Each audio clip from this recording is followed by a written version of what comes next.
I know that we are about to have a damn good time watching this.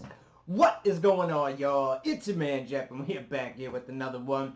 First off, and as always, guys, it is damn good to see y'all, man. I hope that every single one of you out there is doing good for fucking real, man. And to get that going, man, I figured some Tim Vine one-liners might be the thing to do it. Now, this is just the part one. If y'all want me to do part two, please let me know, and I definitely will, because y'all know me, I laugh at everything. Even serious shit sometimes I laugh at, like Morrison. He's dead serious. I don't even think he's smiling in real life. And some of his stuff I chuckle at just because I'm shocked at how, like, well, I can't believe he said that. And that's one of the things about comedy, man. It's the shock. They set you up with the punchline, or they set you up with the setup, and then they hit the punchline, which takes it to another different direction. So, without any further ado, and we don't need an explanation on how stand-up jokes work, Jeff, let's fucking go. Tim Vine live at the fucking Apollo, goddammit. Let's go.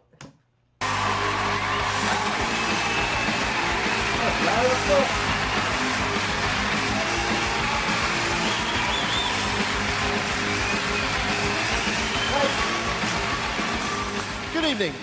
I don't know why, but I keep getting my head kicked in. So I was playing football on an aeroplane. It was amazing. I was running up the wing. So I was in this airport, and I said to this woman, I said, she said, no, sir, this is the check-in desk. You know, you can't get jobs as an airline pilot if your name is Jack, because you walk into the cockpit, the co-pilot says, hi, Jack, and everyone starts screaming. You also can't get a job as an airline pilot if your name is Ivor Hand Grenade. These are all football jokes. But it's strange, isn't it? You stand in the middle of a library and go, ah, and everyone stares at you. Do the same thing on an aeroplane, everyone joins in. So this bloke said to me, he said, can you tell me your availability to run a football team in Sheffield? I said, I can't manage Wednesday. I know y'all clear that up for me. I'm assuming they're not that good. What is going on with them? I said, I can't manage Wednesday. And I heard an advert for a football game on television, a bloke with a very low voiceover voice. He said, 2 teams, 1 goal. I thought, have the rules changed? I knew something. I saw a football game that came on like that. It was Charleston Athletic. So I watched a football match in Japan. At the end, they started doing martial arts. I said to the bloke next to me, I said, what's going on? He said, there's 2 minutes of ninjury time. So I went to the bar, and this football agent gave me an envelope full of manure. I said, no, bung, bung. And then a referee walked in. I thought, it's all going to kick off now. And he had a face like thunder. And that's a strange phrase, isn't it? Thunder's a noise. He had a face like... There was a lady with him, she had a face like... So Eric Bristow came up to me. He said, how come you put super glue on one of my darts? I said, you just can't let it go, can you?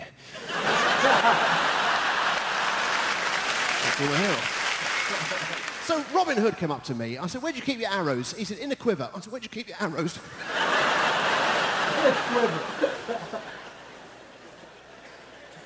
He said, do you want a game of darts? I said, all right then. I said, nearest to ball starts. He said, bah. I said, he said, you're closest.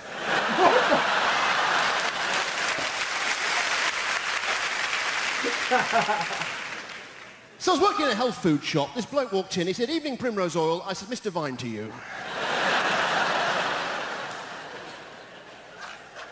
He said, saw your chunks? I said, you should have been looking. So I went to the doctors. I said, I'm feeling a bit quincy. He said, don't you mean queasy? I said, we're talking about human lives. Damn right. You see, the advantage of easy origami is twofold. Exit signs, they're on the way out, aren't they? Velcro, what a rip-off. Come on. Now, this bloke said to me, he said, whatever you do, don't mention deodorant. I said, sure, mum's a word. And a friend of mine found a gold coin in a lump of earth. Lucky sod. But the scariest thing that ever happened to me, I was mucking about in a lesson and the teacher made me stand outside. It was a flying lesson. So I went to the doctor's. I said, I think I picked up an infection when I went swimming because I got a swelling under my shoulder. He said, you're still wearing one of your armbands. He said, do you want to use my ice rink for 10p? I thought, what a cheapskate. So I was in this horse race. I was like that. I was disqualified for punching a horse in front. I got up the finishing line, got hit in the eye by an apple seed, pipped at the post. Do you ever get that when you're halfway through eating a horse and you think to yourself, I'm not as hungry as I thought I was? I saw that film, The Horse Whisperer, absolute rubbish, 3 hours long, Robert Redford going, and the horse going, I can't know what you're saying. I've got a horse called Treacle. He's got golden stirrups. He doesn't go out much, he's a shire horse. That's 5 horse jokes on with trot. 6! Hey, I'd like to start tonight by... telling you a little bit about my personality. I'm a very private and secretive person. That's it, really. And during the Second World War, my grandfather couldn't stop scribbling. He got hit by the doodlebug. And when I was in Vietnam, this fortune teller came up to me when he was on fire. He was a napalm reader. Oh my God. I'll tell you something to warm your heart. Electrically heated lungs. It was my girlfriend's birthday today. I bought her a giant helium balloon. Well, that didn't go down very well. I also bought her some cutlery without knives and spoons. It's the thought that counts. Hey, you know that weird silence you get when an audience thinks the joke hasn't finished, but in fact it has? There it is. There it is. So this bloke said to me, he said, Tim, he said, as a young boy, was your mother very strict with you? I said, let me make one thing absolutely clear. My mother was never a young boy. Mind you, she used to beat me with the telephone. Yeah, I was always on the receiving end.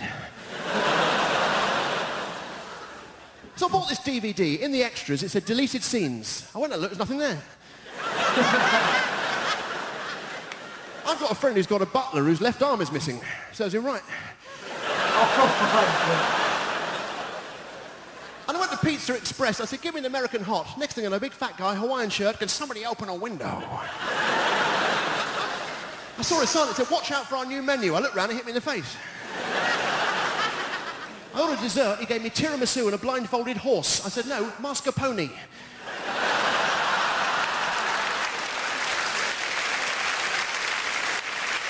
And Dale Winton came up to me. He said, Tim, can I ask you a question? I said, sure. He said, are you any good at impressions? I said, no.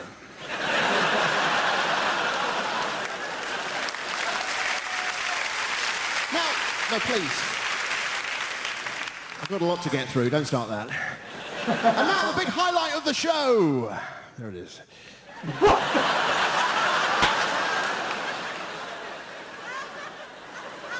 But ladies and gentlemen, I think it's time for a bit of music. And let me just tell you this. I'm actually totally deaf. And I never thought I'd hear myself say that. And my favourite composer is Handel, who later teamed up with Hinge and Brackett to form the Doors.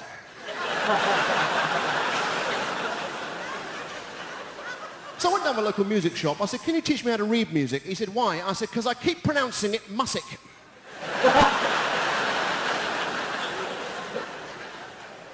I said, I want to buy a violin. He said, do you want a bow as well? I said, don't bother wrapping it.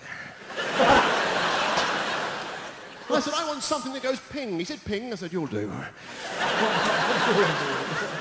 I said, let me hear your guitar. He said,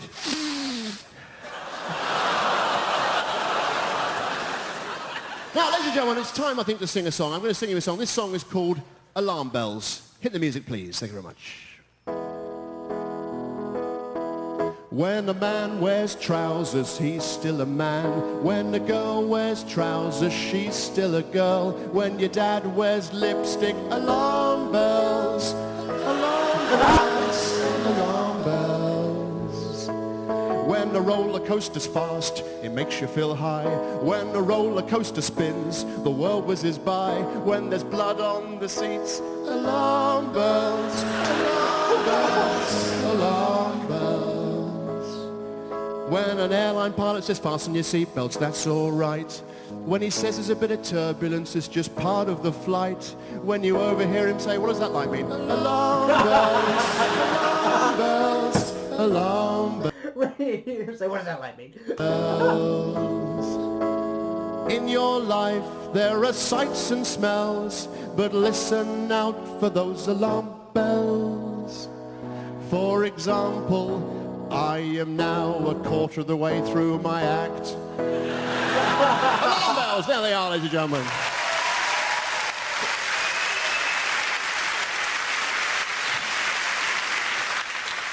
So this bloke said to me, he said, Tim, he said, did you know Marie Osmond is about to appear in the world's worst film? I said, Warner Brothers. He said, I already have. So I went to the record shop. I said, what have you got by the doors? He said, a bucket of sand and a fire blanket. Oh, man! We've always loved horror. I was just getting into that, It's just that horror hasn't always loved that. That always happens. I get right into it, and then just as I start, it fucking ends, man. There was a few references that went over my head, but fucking one-liner comics, man, I was gonna say they're my favorite. I love storyteller comics, where they take you on that long-ass ride, and sometimes there's not a punchline for like a good minute or two because you're so sucked into what they're saying. But at the same time, the art of one-liner comedy, man, holy fucking Christ, man, the amount of jokes you have to think of is just insane. I know I've mentioned it before that for a special, Jimmy Carr writes 150 to 200 jokes. That is insane, man. Like, I often want, like, his brain just keep going and going and going and going. Like, how do you come up with that many jokes? Okay, first of all, how do you come up with that many jokes? And then how do you work them out? Like, it just fascinates me, man. I love how they do that. Because same with hip-hop and same with stand-up, man. If you take out one word, or if you add another word, it becomes not as good. As you can tell, I don't even have the words to explain it, man. But there's just a way, like you can tell when you watch somebody who's doing comedy for 5 or 6 years, compared to somebody who's doing it for 15 years. They cut out a lot of the filler and they just get right to the point, which is the same for hip-hop. If you see an artist who's been doing it for 5 or 6 years, his bars are not going to be as tight as the guy doing it for 10 to 15. It's just how it works, man, which is why I love it and why I respect the two art forms to the fullest. So anyway, that's enough rambling out of me, man. I just wanted to get some stand-up comedy in here, because every once in a while I like to take a break and get some laughs in between the hip-hop, man. We can't all be bouncing around all the time. Well, yes we can. But sometimes it's good to have a laugh in there too, man. So as always, guys, have a fucking awesome day, man. For real. Doing what you want. If you got the day off, kick back and relax. If you're stuck working, man, I hope the shifts are going by fast. And then you get to enjoy that beer and that zoot, or whatever y'all do when you get home to kick back and relax, man. So, keep your head up, man. I fucking love you guys, and I will catch you in the next one, alright? Peace out, baby.